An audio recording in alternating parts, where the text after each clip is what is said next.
What's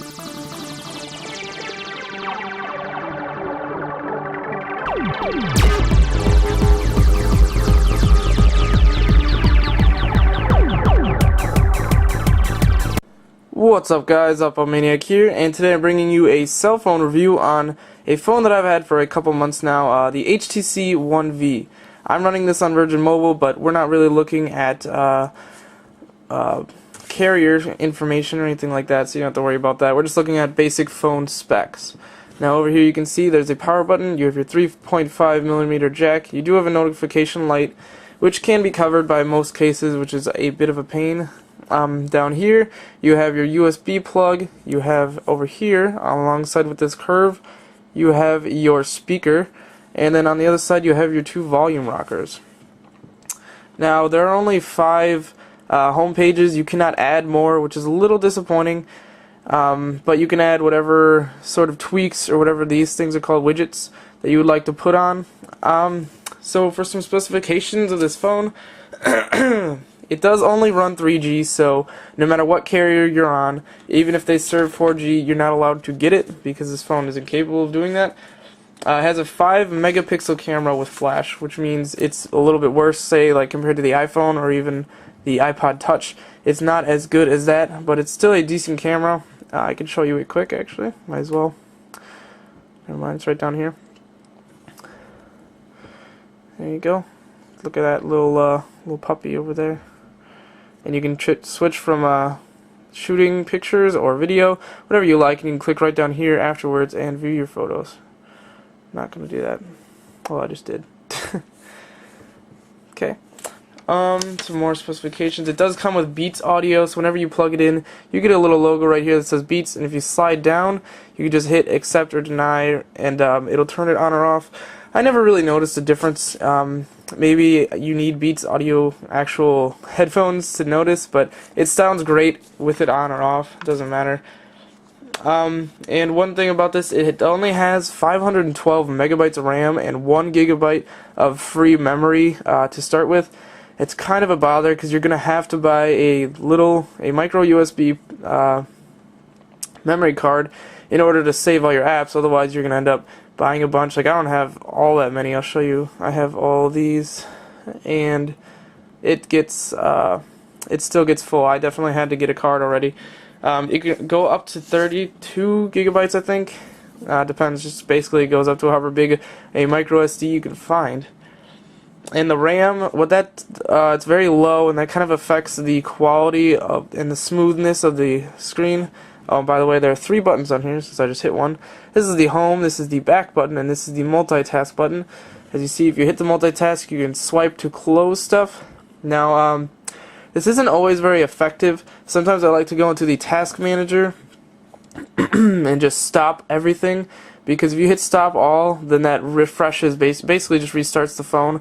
Because otherwise, the phone will get a little glitchy, a little laggy. You'll see random things that aren't working the way they're supposed to, and I don't like that. So let's go into the messages, show you how that works. Clearly, that's one of the big factors in a phone. So it's very smooth. I would slide around if I had more messages, but I deleted them. Didn't want you seeing people's numbers and stuff. This is just an update from my teacher telling me I had a quiz tomorrow. So if you go and tap add text, what I don't like is the keyboard. It's not very good. It's very insensitive, I guess. Or just my thumbs are really big. So let's see if I try typing like I like pizza.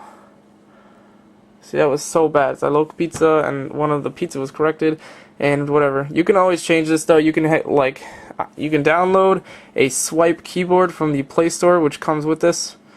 And there you go. I like pizza. Now it's a lot easier. And you get to scroll up and down. You can see it splits back and forth with whatever you say.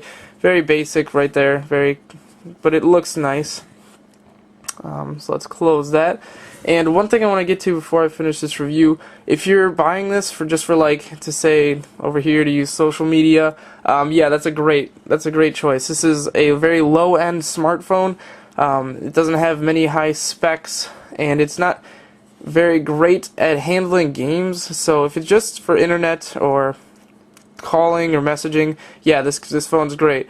If you're looking for it for, say, this page, where I use my game page, I wouldn't highly recommend it. I would recommend paying the extra couple bucks, getting a better phone, because it does lag a lot, and it can handle games, but what you have to do, you basically have to go to your settings, and pretty much put your phone in airplane mode every time, because if you get one text and you're trying to go for a high score or something, you're not going to get it. It's going to end up lagging. You're going to run into a brick wall, whatever your game is that's happening.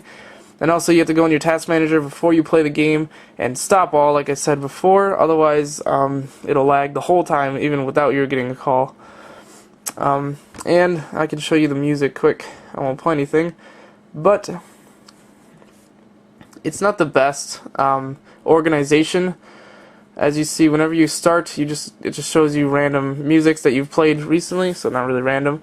You can go into TuneIn. I've never used it, or you can just click on my phone and scroll through, and it's all in alphabetical order. You can grab this little thing if I can touch it, and scroll down, and you can switch your sorting options from artists, albums, songs, playlist, or genres. But it's definitely not as fluent as, say, the iTunes music app or anything like that.